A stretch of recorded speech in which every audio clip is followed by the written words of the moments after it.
You need energy. Hello and welcome to AstroPod. Hello and welcome to AstroPod, the official AstroSoc podcast. There you have it. We've worked hard. We're going to get you the best content possible, and we're going to have lots of fun. So please feel free to do anything, homework, work, anything while watching this podcast. Let's start. Okay, so we're going to be thinking about how did the universe actually begin? It's a question that we've all thought about, we're all wondering, and we're all kind of concerned by. Well, if the universe began, then how will it end as well? We're kind of going to look at how we figured this all out, and obviously what actually happened at the beginning. So, Parth, tell me a little bit about what you know. Yeah, so the first thing I really want to start on is the key to everything we can look into the past, the Planck image. So we have a problem. Stars were formed at least 100 million years later after the Big Bang, which means we have no light whatsoever that can enable us to discover what happened beyond that time period. However, we do. After filtering in 9 different wavelengths of light, you have the cosmic radiation background, the ultimate time machine. It shows the afterglow of the Big Bang in the form of microwave radiation. And seeing this picture of the universe 380,000 years after the Big Bang makes us wonder. It's full of irregularities. It shows variations in density throughout space. And it also shows that as the universe continued to expand and cool, the regions that were slightly denser in the Planck image gradually collapsed to form the first stars and galaxies. This allows us to make a theoretical model of our universe using physics that we know today. However, there are still errors, and we still struggle to this day, as there may be an unknown constant. That's what we know about the Planck image, and that can be used as a tool to let us discover the universe's ultimate past. Thanks for that, Parth. Now I'm going to talk to you about how light can show us the past. As it takes 8 minutes for light from the sun to travel to us, you are seeing the light as if it was 8 minutes ago. As light speed in a vacuum, it stays constant. If we assume that the sun just mysteriously disappeared, it would take us 8 minutes to realise that this happened, as light travels the same speed in a vacuum. This means that if we can use the star's light from millions of light years away, we can go very far into the past. You may think you're looking at innocent stars, but they might have actually already disappeared. Stars were only made 100 million years after the Big Bang, but the earliest light recorded, as Parth thankfully explained to me, was the Planck image, which was 380,000 years after the Big Bang. So, if atoms were not fully formed before this point, our discoveries are made by our current universe's physics model, which is based on astro observations and our current understanding of physics and relativity and all of the fun stuff. So if you have a look at a modern day ambulance, as it moves closer, the pitch increases, and as it moves away from you, the pitch will sharply decrease. Why is this? Well, it's something called the Doppler Effect. For a source that's moving to the right, a stationary observer that's also to the right will perceive a higher tone, and one to the left will perceive a lower tone. Why is this, though? Well, it's actually quite simple. It's because waves clump together in the direction the siren is travelling, and left spread out behind in the opposite direction. This also applies to our universe, which I believe James could tell us more about.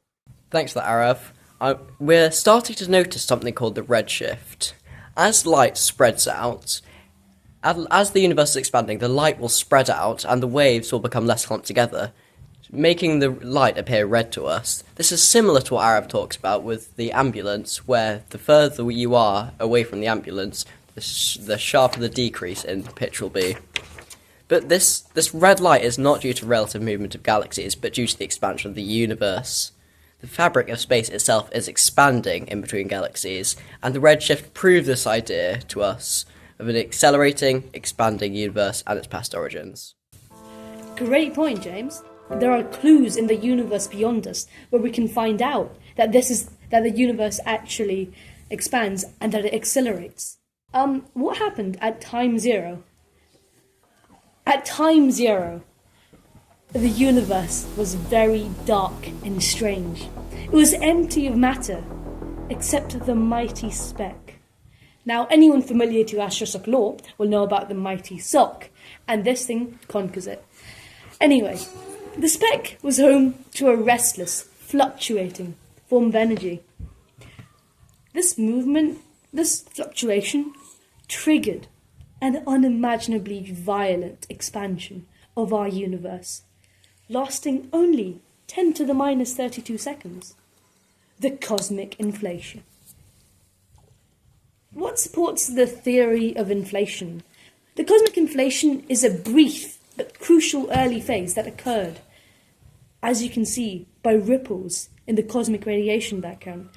It's a small, violent explosion, we might even call it, right before the actual Big Bang. And theories for this one of them can be the horizon problem. A speck universe so small that it would have attained uniform temperature due to everything touching everything. However, when it expands, you can see fluctuations in the universe today and in the Planck image. So these fluctuations must have been caused by the cosmic inflation. And this is among three theories that NASA scientists have mapped out that leads the theoretical physicists developing this idea. Even though we have no proof for it, the results that we can see in our universe today supports the theory of this inflation. In conclusion, I would just like to tell you, at time zero, the Big Bang, it was a rapid expansion and the creation of space and time. As the Big Bang continues to this day, it drives the power of the expansion and acceleration of our current universe. The Big Bang wasn't a thing in the past. It still continues today. And now I pass on to James, who's going to tell me what happened right after this cosmic inflation. Thanks for that, Path. I'm sure we've all heard of the Big Bang, and although we may have thought of it as an explosion before this, it's actually a huge expansion that still happens right now. But I'm going to talk to you about the logistics bit. Around a tenth of a second after the start of the inflation, incomplete atoms of hydrogen and helium were created, the building blocks of atoms. As the universe continued to expand and cool, things began to happen more slowly, and it took over 380,000 years for electrons to get trapped in orbits around nuclei, forming the first atoms.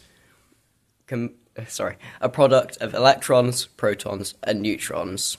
Nearly 100 million years later, these atoms created atoms of hydrogen and helium and clumped together to form the first stars. Stars become supernova, explode and form planets, and eventually, now, is Earth, which is suitable for life as we live on it right now. Mm-hmm. Great ending, especially linking in the Big Bang, the cosmic inflation, how we know of it, which includes the Doppler Effect and also the redshift. And now I'm pretty conscious I just took Aarav's role, so pass over to him. How dare you? I apologise. You should be sorry. Now I continue. And thank you for linking in to Earth, which happened right after all the hydrogen and helium atoms combine, form stars, supernova, and it just shows how rare of a thing Earth is and how grateful we should be. Thank you, Path. I suppose we've reached the end of our conversation and also the end of our very first pilot episode of AstroPod. Thank you to everyone for listening, for Path and James for teaching me so much. And once again, anybody can enjoy this podcast anytime and in any way they like. Now open your mobile tappy device and scroll down a bit. Just in the description, there'll be a survey. We just want to know a bit about what you thought about this first podcast. Whether you think it should be longer, shorter, whether you like its style, or whether it should be questions and answers, whether you want new sections, or even new ideas for this thing. It's all for you guys, the listeners, and it is absolutely great. I know Parth and James have really enjoyed being here, and I have too.